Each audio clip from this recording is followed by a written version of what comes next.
نحمده ونصلي على رسوله الكريم أما بعد أعوذ بالله من الشيطان الرجيم بسم الله الرحمن الرحيم وَلَقَدْ نَصَرَكُمُ اللَّهُ بِبَدْرٍ وَأَنْتُمْ أَذِلَّةٌ آمنت باللہ صدق اللہ مولانا العظیم۔ میرے محترم بھائیوں، آج میں آپ کے سامنے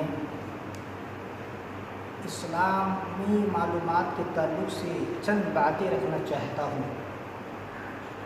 اسلام کے درمیان سب سے پہلے کون سی جنگ لڑی گئی اور یہ جنگ کب اور کس مہینے میں کس دن میں واقع ہوا، اس جنگ کی ابتدا کیسے ہوئی، اس میں کتنے صحابہ شہید ہوئے، کتنے کافر قتل کیے گئے اور کتنے کافر قیدی بنائے گئے۔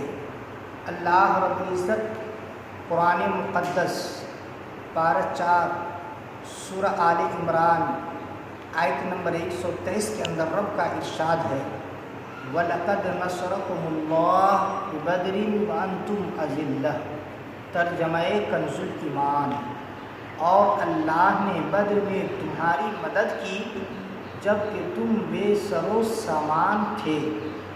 اس آیت مبارکہ میں اللہ رب العزت نے مسلمانوں کی جنگ بدر میں مدد کا ذکر فرمایا ہے۔ جنگ بدر کو قرآن مقدس میں یوم الفرقان کے نام سے موسوم کیا گیا ہے۔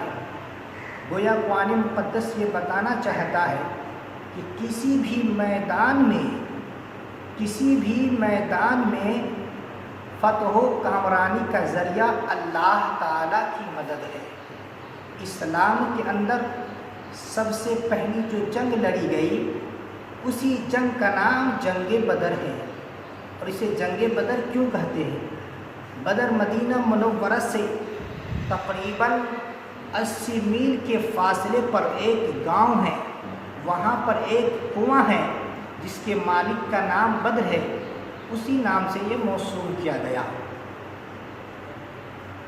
بدر کا واقعہ جنگ بدر کس مہینے میں پیش آیا؟